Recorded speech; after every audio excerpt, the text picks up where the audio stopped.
Satu, pada kesempatan kali ini kami akan mempresentasikan mengenai bagian dari pemasaran dalam Islam, yaitu pricing. Eh, Anggota kami terdiri dari saya sendiri, Muhammad Rizky Hadi Nitiawan, dan ketiga teman saya, Anissa Aulia, Arwan Aldino, dan Adila Azan. Ya, jadi kita akan langsung masuk ke bahasan pertama.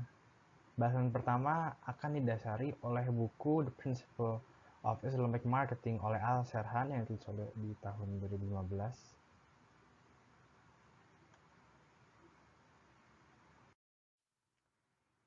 Al Serhan menyatakan bahwa dalam aspek pricing di pemasaran Islam, yang tentunya kita semua tahu bahwa berdasarkan yang didasari oleh prinsip-prinsip Islam, tidak ada satu kesatuan atau tidak ada uh, one stop solution mengenai harga pricing itu sendiri. Akan tetapi dalam hadis yang diriwayatkan oleh Sayyidina Jarir bahwa uh, pada suatu waktu terjadi tukar menukar sebuah kuda. Tukar tukar menukar tersebut terjadi cukup lama disebabkan terjadi negosiasi yang cukup panjang antara pembeli dan juga penjual atas harga kuda tersebut. Akan tetapi hadis ini menunjukkan bahwa harga tidak ditentukan oleh salah satu faktor saja. Di sini kita bisa melihat bahwa keinginan dari penjual dan keinginan dari pembeli mesti diperhitungkan dalam penghargaan. Lalu ia menyatakan Al-Serhan bahwa harga dalam Islam itu dan mungkin harga dalam tidak hanya dalam Islam itu dipengaruhi oleh banyak faktor dan terus berubah bergantung kondisi pasar dan juga kondisi ekonomi di suatu waktu tersebut sehingga uh, harga bisa dibilang dipengaruhi oleh waktu.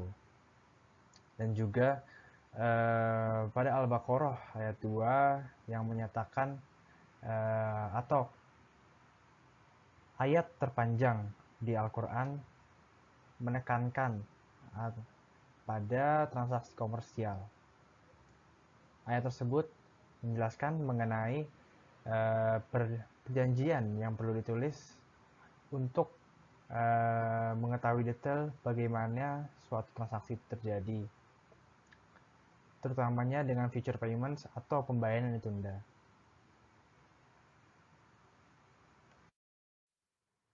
Harga dalam Islam ditentukan oleh pasar. Maka dari itu, kita di sini akan membahas mengenai pasar sebagai price setting mechanism. Disebabkan oleh pasar yang mendikte adanya harga, maka poin pertama yang dapat kita ambil adalah price within the power of people, atau orang-orang yang ada dalam pasar, pembeli dan penjual, secara agregat masing-masing dapat mempengaruhi kuantitas yang diproduksi maupun yang diminta dan pada akhirnya akan mempengaruhi harga itu sendiri. Kita juga tahu bahwa harga itu dilarang untuk ditentukan dalam Islam. Tidak boleh harga ditentukan bukan disebabkan oleh mekanisme pasar. Suatu waktu Rasulullah pernah diminta untuk menentukan harga terhadap suatu barang. Akan tetapi ia menolak. I will not set such a precedent. Let the people carry on with their activities and benefit mutually. Di sini kita mengetahui bahwa harga tidak boleh ditentukan. Akan tetapi ketika ada suatu hal yang memaksa atau mengganggu social interest seperti penimbunan atau manipulasi. Hal ini boleh, yang dimana dalam sejarah Islam pernah dilakukan oleh muhtasib atau market supervisor. Mereka melakukan intervensi terhadap harga untuk atau pada akhirnya untuk memberikan benefit yang terbaik bagi social interest atau pada market itu sendiri. Lebih lanjut, kita dapat mengetahui bahwa ada saat-saat di mana harga itu kontrol atau penetapan harga itu diperbolehkan dan kontrol terhadap harga terhadap suatu barang itu haram. Haram ketika ia mengambil hak profit yang semestinya dimiliki oleh si penjual. Dan sementara itu halal ketika kita memberikan atau penetapan harga ini agar suatu penjual ini menyamakan harganya yang lebih rendah sehingga harganya ini sama dengan harga penjual lainnya.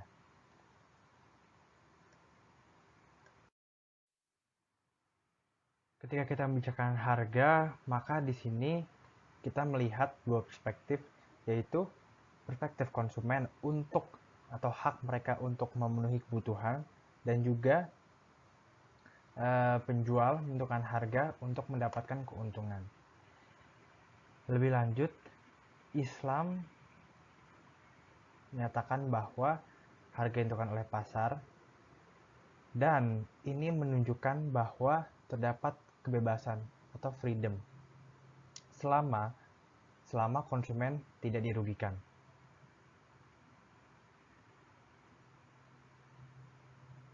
Akan tetapi lebih lanjut, kebebasan ini merupakan sebuah kebebasan yang bertanggung jawab. Kebebasan satu pihak yang lebih tentu saja akan mencederai kebebasan satu pihak lainnya. Sehingga di sini baik penjual maupun pembeli memiliki kebebasan yang terbatas atau responsible freedom.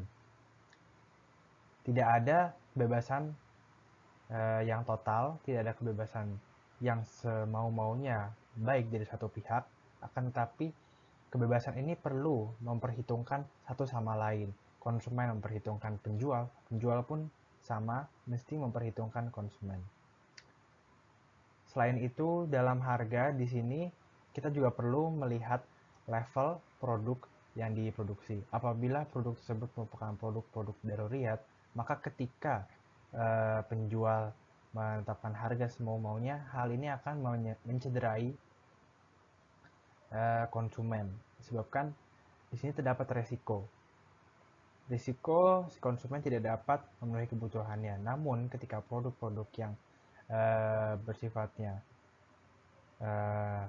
tahsiniyat, maka tidak, di sini kebebasan untuk menetapkan harga memiliki kebebasan yang lebih dibandingkan produk-produk daruriyat maupun hajiyat.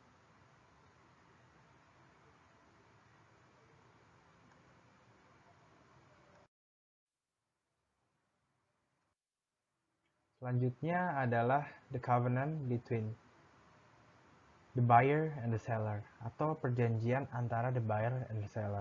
Kita sudah sangat sering membahas mengenai prinsip Islamic marketing yang bersumber atau memiliki tujuan akhir secara Islamic macro marketing untuk mendekatkan diri kita kepada Allah melalui ibadah dan juga hal-hal lainnya. Oleh karena itu, di sini Al-Serhana menyatakan bahwa basic of transaction yang dilakukan itu mesti syariah compliant untuk memuaskan God's interest, dan juga perjanjian pertukaran yang dilakukan oleh keduanya mesti dipatuhi. Ketentuan-ketentuan yang telah mereka sepakati mesti mereka patuhi. disebabkan dalam konsep Islam bahwa pertukaran ini bukan semata-mata pertukaran antara pembeli dan penjual, akan tetapi masing-masing bertransaksi dengan Allah. Konsepnya adalah pembeli bertransaksi bukan kepada penjual, namun kepada Allah. Dan hal yang sama, penjual tidak bertransaksi dengan pembeli, namun mereka bertransaksi kepada Allah. Pembeli dan penjual mereka di sini hanya dilihat sebagai perantara. Oleh karena itu, masing-masing memiliki kewajiban untuk purify all aspect atau menyesuaikan dengan syariah compliant dalam setiap pertukaran yang terjadi. Hal ini untuk mengikuti atau menjalankan perintah Allah Subhanahu wa taala. Selanjutnya, kewajiban atau tanggung jawab pembeli dan penjual dalam pricing merupakan tanggung jawab yang mesti diemban oleh keduanya. Nabi Muhammad SAW menyatakan dan memerintah bahwa pembeli dan penjual mesti memiliki compassion terhadap each other, atau mereka melihat satu sama lain bukan sebagai satu pihak yang dirugikan ketika pembeli dia mendapatkan suatu harga, dia merasa dirugikan dikarenakan dia merasa harga terlalu tinggi, dan sebaliknya ketika penjual mendapatkan harga yang terlalu rendah. Akan tapi di sini mereka mesti memiliki hubungan yang baik, sehingga hubungan ini mesti di-emphasize atau ditekankan. Masing-masing mesti melihat dalam perspektif satu sama lain. Bagaimanakah perspektif harga dalam pembeli ketika penjual menentukan harga, bagaimanakah si penjual mesti menaruh dirinya dalam tempat penjual, di mana dia harus melihat perspektif si pembeli, bagaimanakah pembeli melihat total cost-nya, bagaimanakah si pembeli melihat economic benefit-nya, dan di sisi lain pembeli pun juga harus melihat dari perspektif penjual, bagaimanakah biaya yang mesti diimban oleh si penjual dan economic benefit yang kira-kira bisa dicapai dengan harga yang bisa ditentukan oleh si pembeli. Sehingga ketika mereka bisa melihat dalam perspektif satu sama lain, di sini diharapkan harga yang ditentukan bisa equitable. Dan juga pertukaran yang terjadi melalui harga tersebut merupakan sebuah pertukaran win-win.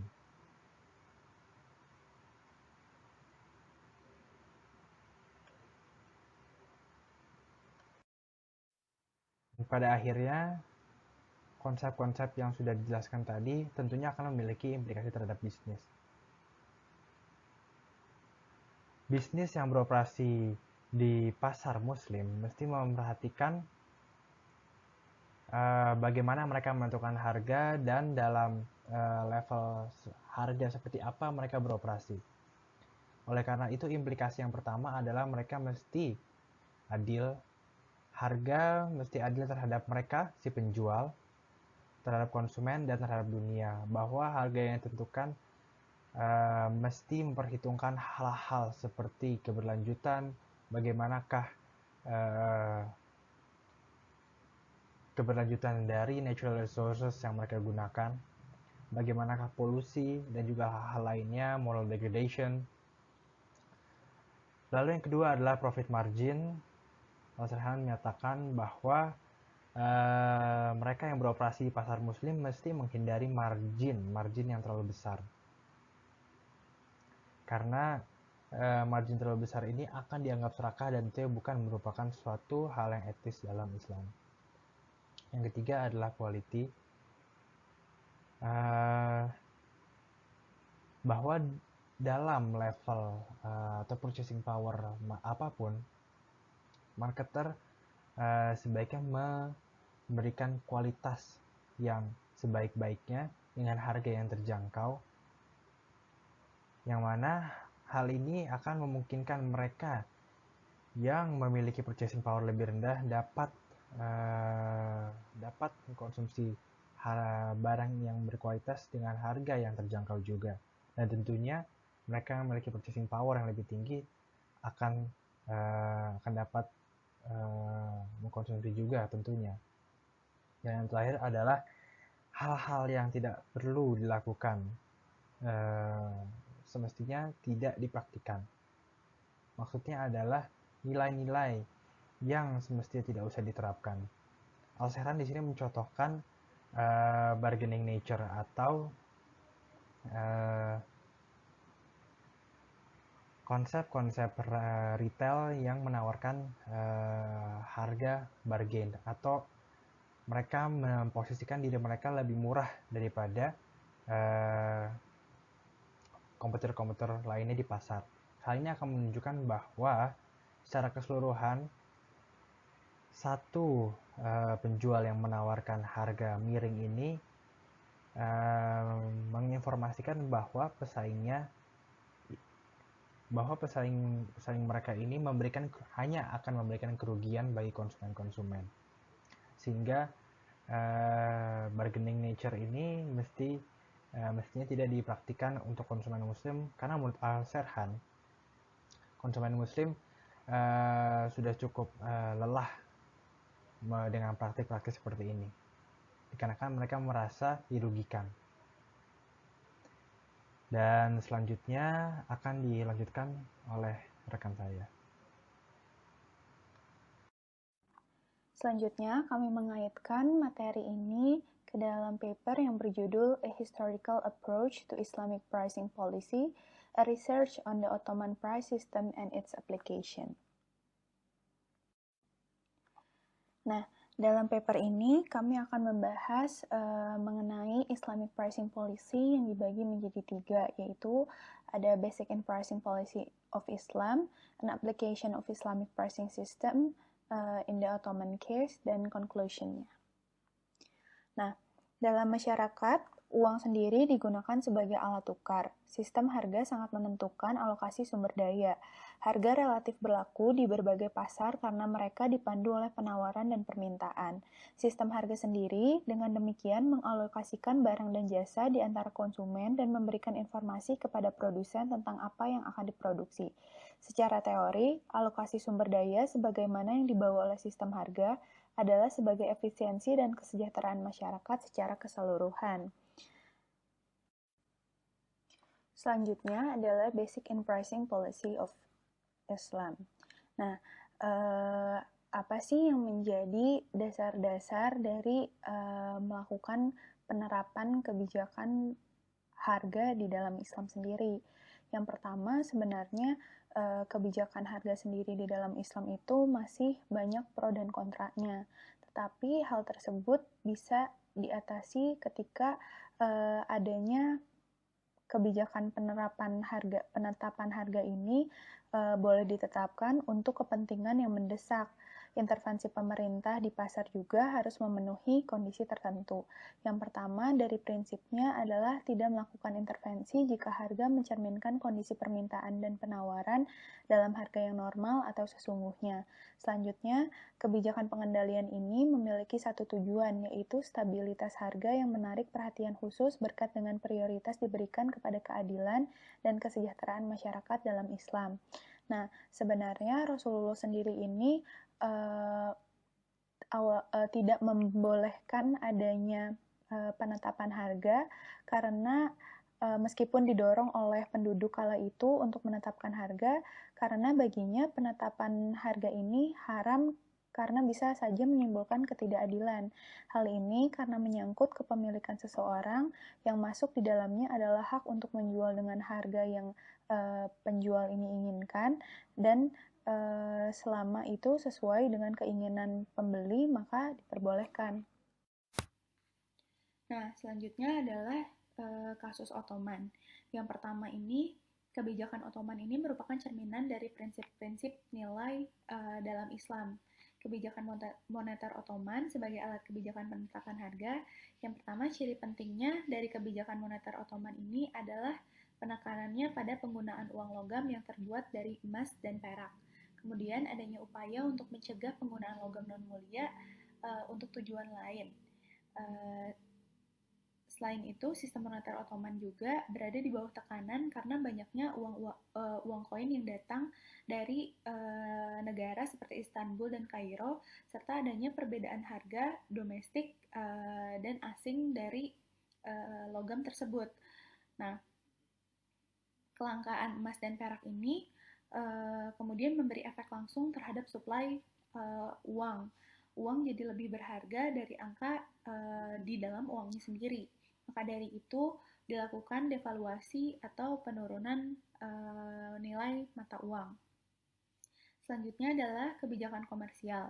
Pemerintahan Ottoman yang didasari oleh tradisi Islam lebih memilih perdagangan dilakukan dalam kondisi yang cukup liberal. Nah, stabilitas dan keamanan di pasar merupakan tanggung jawab dari pemerintah dalam penerapan harga yang dilakukan di Ottoman.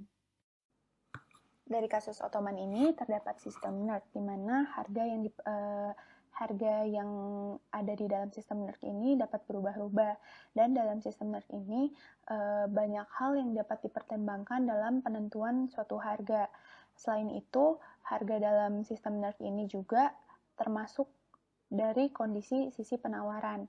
Peraturan pasar dalam sistem NERC ini tetap kembali pada tujuan awalnya untuk mengamankan stabilitas harga pada pasar, dan selain itu regulasi produksi dan penawaran yang ada di sistem NERC ini tetap pada tujuan awal untuk kesejahteraan sosial secara keseluruhan, sehingga kebijakan harga ini diberlakukan atau diterapkan hanya dalam keadaan yang darurat. Nah, selanjutnya dalam kasus Ottoman ini di sistem NERC sendiri, Prevention or Monopolistic Tendencies ini menjelaskan bahwa Ottoman ini mengikuti tradisi Islam dengan mengambil langkah-langkah untuk mencegah perkembangan yang mungkin menempatkan konsumen di bawah belas kasihan dari satu atau beberapa penjual. Nah, selanjutnya pemerintah juga memiliki otoritas untuk menyita dan memaksa penimbun untuk memasok barang yang mereka simpan untuk tujuan spekulasi. Sebagai tindakan pencegahannya, harga pasar ditetapkan dalam situasi seperti ini. Nah, selanjutnya diskriminasi harga digunakan sebagai alat kebijakan karena mengenali berbagai tingkat elastisitas permintaan di pasar yang berbeda-beda. Nah, pada intinya, pandangan dari Islam ini sebenarnya seperti yang saya jelaskan tadi memiliki pro dan kontra untuk intervensi penetapan harga atau kebijakan penetapan harga. Tapi dilihat kembali urgensinya seperti apa. Hal ini diperbolehkan jika situasi mendesak untuk dilakukannya kebijakan penetapan harga. Dibuktikan dengan kasus Ottoman yang walaupun prinsipnya sesuai Islam yang menjunjung tinggi kebebasan dan arus pasar, tapi ternyata ada juga peraturan yang cukup mendesak sehingga harus membuat intervensi penetapan harga ini. Kendala-kendalanya antara lain soal moneter mata uang koin yang berbeda-beda antara domestik dan asing, yang mana dapat menyebabkan overvalue atau kelebihan nilai mata uang yang berujung pada kekurangan dan depresiasi.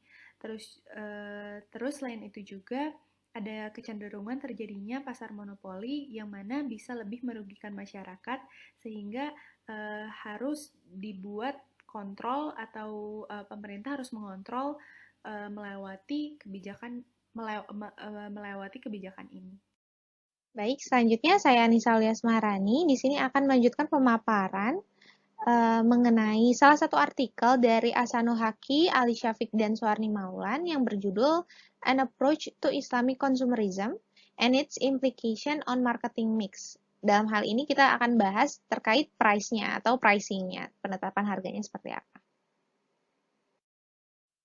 Kita lihat dari latar belakang penelitian ini. Jadi, kita tahu bahwa praktik pemasaran itu bertujuan di mana marketer ingin mencari tahu apa sih sebenarnya kebutuhan dan keinginan dari masyarakat luas atau konsumen mereka, dan mereka ini berusaha untuk memenuhi kebutuhan dan keinginan tersebut. Tuh, nah ini konsep ini, pendekatan ini dinamakan consumer oriented dalam pemasaran gitu kan. Nah, di sisi lain ada yang namanya gerakan konsumerisme. Ini ada di Amerika Serikat, muncul pada abad ke-20-an. Nah, konsep konsumerisme ini oleh Gilbert didefinisikan sebagai tekanan kelompok yang terorganisir yang telah menjadi sekumpulan nilai yang dipegang tidak hanya oleh konsumen tetapi juga masyarakat luas. Jadi, si masyarakat atau orang-orang ini meyakini bahwa mereka mempunyai nilai, hak, atau pendapat sebagai satu kesatuan konsumen gitu. Nah, ketika konsep konsumerisme ini dikaitkan dengan pendekatan pemasaran consumer oriented, maka dalam rangka memenuhi kebutuhan atau keinginan konsumen, si hak dan pendapat konsumen itu harus diperhitungkan atau harus dilibatkan dalam setiap tahapan pengembangan produk atau pemasaran dari si perusahaan kayak gitu. Kita suka dengar istilah ada apa? Pelanggan adalah raja, dan emang karena ya saat ini perusahaan-perusahaan yang cenderung bisa bertahan itu adalah perusahaan-perusahaan yang memang mereka sangat menyesuaikan tren gitu, menyesuaikan apa yang dibutuhkan sama diinginkan masyarakat, mereka bisa provide itu dan mereka sustain gitu. Dan perusahaan yang cenderung tidak berubah atau tidak berinovasi dan menyesuaikan dirinya dengan lingkungan, maka ya cenderung akan sulit untuk bertahan kayak gitu, sebaliknya aja. Nah, di sini dalam menyesuaikan itu, maka marketer atau perusahaan saling berlomba-lomba gitu ya dalam menyesuaikan tren pasar mereka. Tapi ya gitu, mereka cenderung akan melakukan berbagai tindakan untuk tetap bertahan di industri. Nah, hal inilah yang perlu digarisbawahi bahwa si marketer itu harus juga punya koridor-koridornya sendiri dalam Islamic marketing. Makanya kenapa si marketer juga harus menjalankan aktivitas pemasaran sesuai dengan prinsip syariah. Nah, di sini nggak hanya dari sisi marketer, tapi dari konsumen juga. Konsumen atau masyarakat luas harus paham juga akan Islamic consumerism, dan Islamic consumerism ini membutuhkan kekuatan dan kebutuhan khusus untuk memberikan efektivitas pada marketer itu sendiri. Jadi sebenarnya secara nggak langsung konsumen dulu nih yang harus paham Islamic consumerism dan mereka gimana sih berperilaku dalam konsumsi mereka, dan nantinya akan mempengaruhi pola dari marketer untuk menyesuaikan si Islamic consumerism dari konsumen ini kayak gitu. Jadi penelitian ini atau artikel ini bertujuan untuk mengembangkan beberapa konsep Islamic marketing mix yang 4Ps itu berdasarkan maqasid syariah, qawaid al-fiqih, dan usul fiqih. Selanjutnya kita akan membahas tentang marketing and consumerism from an Islamic perspective. Oke, kalau kita lihat perbedaan dari pemasaran Islam dan pemasaran konvensional adalah simply dari dasar atau akarnya, di mana pemasaran Islam prakteknya dan seluruh aktivitasnya itu didasarkan oleh Al-Quran dan Sunnah, termasuk juga dalam membuat strategi marketing mix 4Ps itu. Nah, Islamic marketing dan consumerism dimaknai sebagai suatu wujud pemenuhan kebutuhan pelanggan melalui perilaku yang baik dalam memberikan produk dan layanan yang halal, sehat, murni, serta disetujui antara penjual dan pembeli untuk mencapai kesejahteraan baik spiritual maupun material di dunia dan akhirat, serta membuat konsumen menyadari perilaku yang baik dari adanya praktik pemasaran yang etis. Oke, kita beralih ke pasar konsumen muslim. Nah, di Islamic market ini sendiri ada yang namanya hisbah atau otoritas. Dan hisbah ini sendiri dipimpin oleh gubernur atau muhtasib. Jadi muhtasib ini bertugas menginspeksi dan mengawasi pasar secara berkelanjutan dalam aspek syarat ketentuan, dan kualitas. Mutasib ini adalah seseorang yang berkarakter baik. Jadi nggak sembarang orang. Mutasib ini harus berpengetahuan. Dia punya pengetahuan tentang perdagangan dan syariah-syariahnya juga. Gitu. Dan dia adalah orang yang adil. Nah, mutasib pertama dalam Islamic market adalah Nabi Muhammad SAW. Lanjut, bedanya Islamic consumerism dan conventional consumerism itu apa sih? Di konvensional, konsumen itu dipandang strictly ke dalam konsep material. Tapi di Islamic itu lebih luas.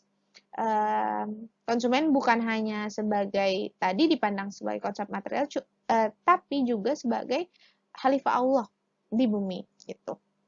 Nah, objektif dari Islamic consumerism itu yang pertama membantu manusia menjalankan perannya sebagai khalifah Allah di bumi. Yang kedua itu memberikan kualitas hidup yang lebih baik dengan kegiatan-kegiatan yang tentunya sesuai dengan prinsip syariah, kegiatan pemasaran, kegiatan konsumsi, kegiatan perdagangan, dan lain-lain. Yang ketiga memberikan hakul ibad atau mempertahankan hak masyarakat, hak orang banyak. Yang keempat, alat pemerataan kekayaan dalam masyarakat. Dan yang terakhir, meningkatkan persaudaraan antar umat. Kita masuk ke pembahasan inti dari pricing. Melihat bagaimana Islam itu menetapkan harganya di pasar Islam.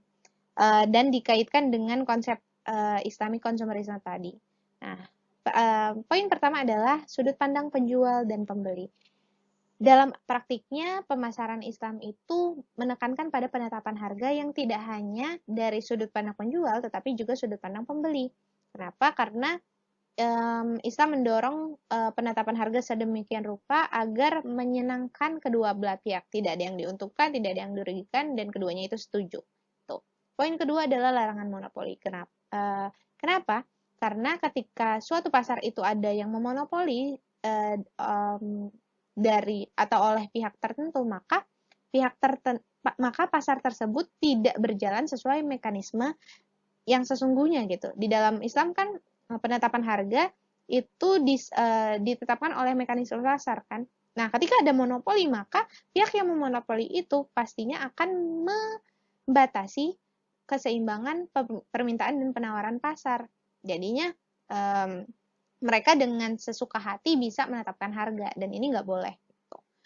Yang ketiga itu larangan predatory pricing atau dumping, di mana pemasar menurunkan harganya di luar negeri tapi tidak di domestik, di dalam negerinya tidak. Gitu. Hal ini dilarang karena mengurangi persaingan dan menimbulkan riba, kejahatan baik sosial maupun ekonomi.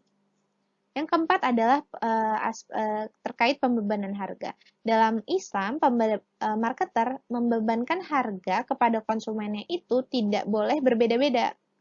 Karena mereka harus satu konsumen mendapatkan nilai harga segini dan yang lain harus segitu.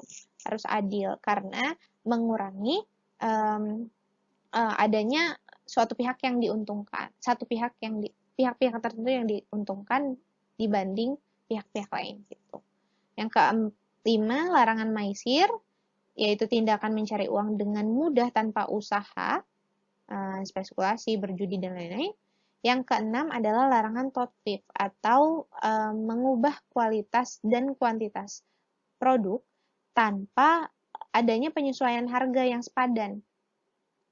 Nah, tatfif ini dipraktikkan oleh pemasar itu biasanya dengan tujuan untuk menipu atau mencurangi konsumen mereka, gitu. Dan hal ini dilarang. Selanjutnya, saya Arwan Audino akan membahas tentang marketing mix dari sisi konsep harga dalam perspektif Islam. Dalam Islam, Allah adalah price maker di pasar. Sebagaimana hadis dari Nabi Muhammad SAW pernah bersabda, Allah is the creator of the price. God gives wealth and hold it. And I hope to meet a God if there is no complaint that I have been unfair to money or blood. Namun jika terjadi pelanggaran yang disebabkan oleh keserakahan manusia, seperti contohnya seorang pengecer dan pedagang menetapkan harga yang tidak adil.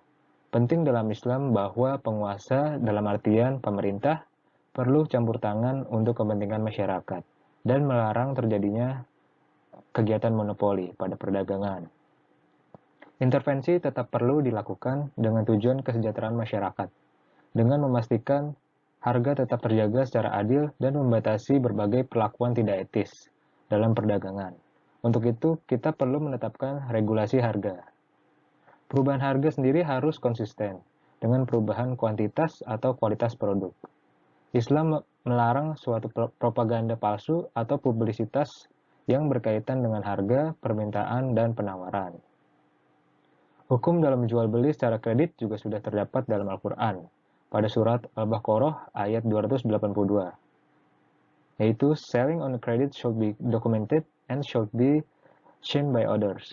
Taking goods or goods of the buyer as security for payment recommended.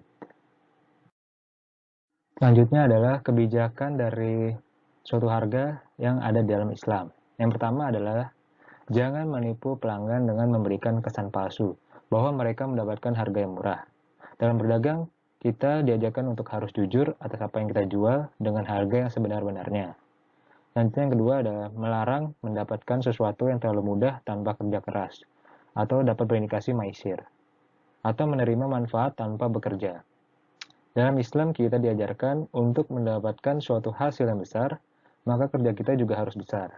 Kalau yang kita tahu biasanya usaha tidak akan mengkhianati hasil. Yang ketiga adalah jangan mengubah harga tanpa mengubah kuantitas atau kualitas produk.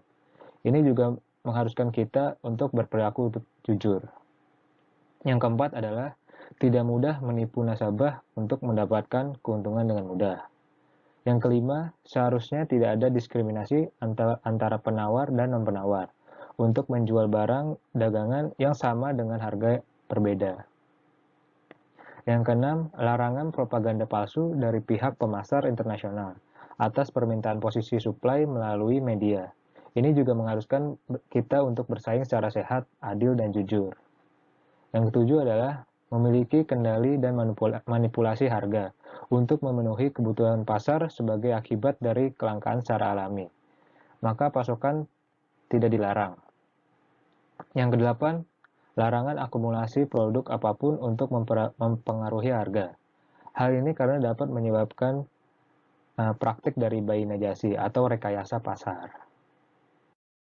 Selanjutnya adalah passion atau kesabaran. Sabaran adalah suatu elemen lain yang ada pada marketing mix Islam.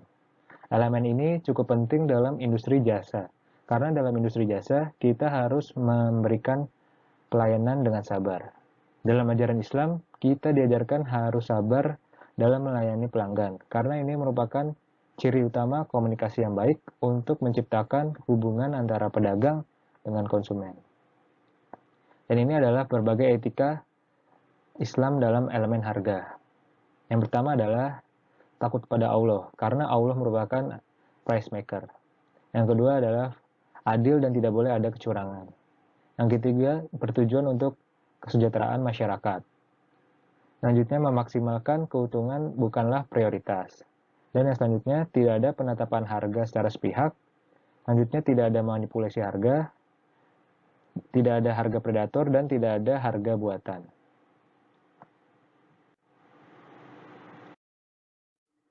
Sekian presentasi dari kami, kurang lebihnya mohon maaf. Terima kasih. Wassalamualaikum warahmatullahi wabarakatuh.